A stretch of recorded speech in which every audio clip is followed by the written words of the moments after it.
शेतकरी बांधवांनो नमस्कार. पुन्हा एकदा तुमच्या आवडत्या डॉक्टर किसानच्या YouTube चॅनलला तुमचं सगळ्यांचं स्वागत करत असताना आजचा व्हिडिओचा विषय खूप महत्त्वाचा आहे. इलोंगेशन व्हरायटीमध्ये 65 ते 85 दिवसात उकड्या व बर्निंग येऊ न देण्यासाठी आपण कशा पद्धतीने कामकाज त्या ठिकाणी केलं पाहिजे. आपण या ठिकाणी पहिलं वर्ष म्हणजे रिकट नंतर पहिल्याच वर्षी अनुष्का व्हरायटीमध्ये आज 65 दिवसाच्या प्लॉटमध्ये उभे आहोत. माल अगदी सुंदर आहे, पॉइंट चांगला मिळालेला आहे.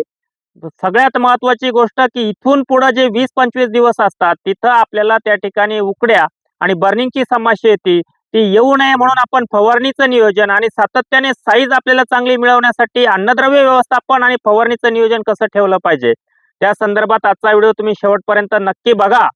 मित्रांनो, माझ्यासोबत शेतकरी आहेत ज्यांचा अनुष्का व्हरायटीचा रिकट पासून डॉक्टर किसानकडे प्लॉट रजिस्टर होता आणि रिकट घेतल्यानंतर माझ्या अंदाजे जानेवारी एंडिंगला रिकट घेतला आपण आणि आज आपण डिसेंबर मध्ये व्हिडिओ घेतोय. जानेवारी एंडिंगला रिकट घेतलं म्हणजे फेब्रुवारी पकडा तुम्ही, काडी तयार करून पहिल्या वर्षी माल कसा आणला आणि आज 65 दिवसाचा असताना माल कसा बनवला हा देखील महत्वाचा विषय या ठिकाणी आहे. दादा, आपलं पूर्ण नाव सांगा. गोरख छबराव बोनगे, पारगाव सुद्रिक, तालुका श्रीगोंदा, जिल्हा अहमदनगर. पारगाव सुद्रिक, जिल्हा अहिल्यानगर, तालुका श्रीगोंदा.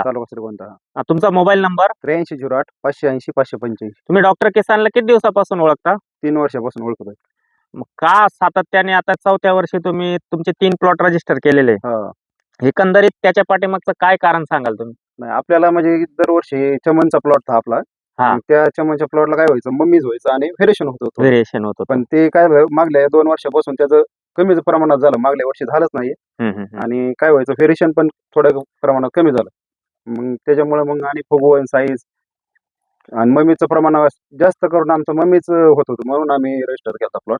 सगळ्यात महत्वाचं म्हणजे ममीफिकेशन ज्याला आपण म्हणतो, पिचकेपणा. ज्या वेळेस मळ्यात 100% पाणी येतं आणि शुगर यायला सुरुवात झाल्यावर खालून अर्धा घड सुकून जायचा, बरोबर ना? आता हे बघा, हा घड किती मोठा आहे पहा तुम्ही, हात लावा त्याला, आणि इथं अर्धा घड तुमचा सुकून जायचा माणिक चमनच्या प्लॉट मध्ये. माणिक चमनचा हे पहिल्या वर्षाचा प्लॉट. हा अनुष्काचा आपला पहिल्या वर्षाचा आहे, पण तिथं तुम्हाला डॉक्टर किसानचे रिझल्ट आले म्हणून तुम्ही रजिस्टर करत गेले. तर मित्रांनो, आपला व्हिडिओचा विषय आहे 65 ते 85 दिवसामध्ये. इथं आपल्याला 2-3 गोष्टींची काळजी घ्यायची. इथं आपल्याला उकड्या आणि बर्निंग येऊ द्यायचं नाही. इथं जर तुम्ही खाली बघितलं, फ्लड इरिगेशन केलेलं आहे. काल परवा पाणी दिलं असेल तुम्ही, 2-3 दिवस झाले पाणी दिलं. शेवटचं तिसरं डीप ज्याला आपण म्हणतो, मोठा जे देणं, सोलापूर असेल, तुमचा अहिल्यानगरचा काही भाग असेल, सांगली असेल, इथं मोठा जे म्हणतो आपण, दुसरा आणि तिसरा मोठा जे, तिसरा मोठा जे झालाय. आता इथं आपल्याला मण्याचा पॉइंट मिळालाय. हा पॉइंट तुम्ही बघताय, तलवारी सारखा मणी दिसताय तुम्हाला. हे हातावर घेतो, शेवटचा थोडासा तोडतो. हे बघा, 65 दिवसाचा प्लॉट आहे. 65 दिवसाचा. आता इथून आपल्याला उकड्या आणि बर्निंग येऊ द्यायचं नाही. त्याच्यासाठी या पुढच्या 20 दिवसामध्ये उकड्या आणि बर्निंग साठी 4 फवारण्या सांगतो. त्यातली पहिली फवारणी 13-0-45 500 ग्रॅम मॅग्नेशियम सल्फेट 500 ग्रॅम. 4 दिवसाने परत एकदा तीच रिपीट फवारणी करा.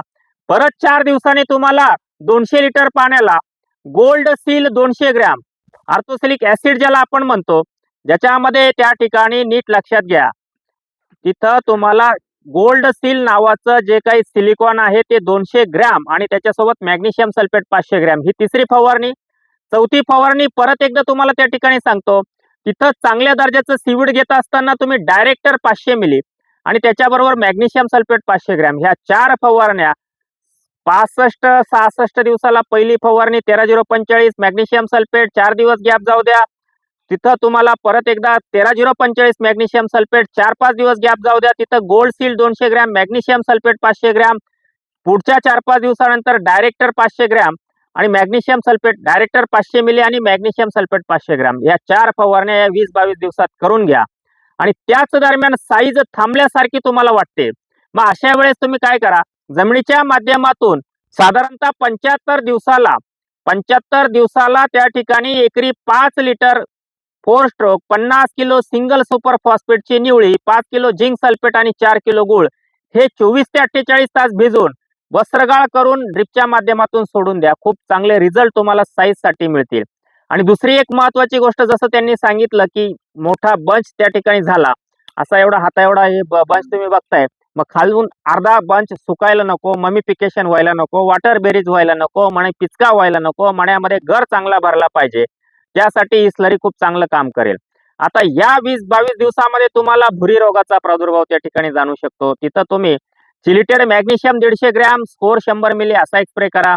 लुना 200 लिटरला 100 मिली असा एक स्प्रे तुम्ही 3-4 दिवसांनी असं भुरीचे 1-2 स्प्रे करून घ्या. एखादा मोएंटो एनर्जी किंवा मोएंटो उडीचा एखादा कीटकनाशकचा स्प्रे त्या ठिकाणी करा. आणि जसंही मण्यामध्ये पाणी येईल, वरच्या मण्यामध्ये पाणी येईल, त्यावेळेस तुम्हाला पहिला स्प्रे करायचा आहे पोटॅशियम सोनाइट 500 ते 600 ग्रॅम, बोरान 100 ग्रॅम. 60-70% मण्यात पाणी आल्यानंतर SS मशीनचा कोणता स्प्रे घ्यायचा त्याचा एक वेगळा व्हिडिओ मी तुमच्यासाठी दिल्याशिवाय राहणार नाही. आजचा व्हिडिओचा विषय फक्त तुम्हाला 65 ते 85 दिवसात सगळ्याच व्हरायट्यांमध्ये येणारा आजार, उकड्या आणि बर्निंग, त्याच्यासाठी पाणी द्यायचं का नाही, तिथं टोप्या लावायच्या का, कॅनोपी मॅनेजमेंट कसं ठेवलं गेलं पाहिजे, या सगळ्या गोष्टी लक्षात घेताना 4 फवारण्या मी सांगण्याचा प्रयत्न केला.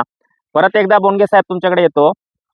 एक शेवटचा प्रश्न मला विचारायचा आहे की आज नाशिक आणि आपलं अंतर जास्त नाहीये, 200-250 किलोमीटर अंतर आहे, पण ऑनलाईन मध्ये आतापर्यंत तुम्हाला वेळोवेळी वेळापत्रक येते गेल्या 3 वर्षापासून. पण का एवढा विश्वास ठेवला की मोबाईलवर वेळापत्रक विजिट तर होत नाही? गेल्या वर्षी एक विजिट केली होती, या वर्षी एक विजिट केली.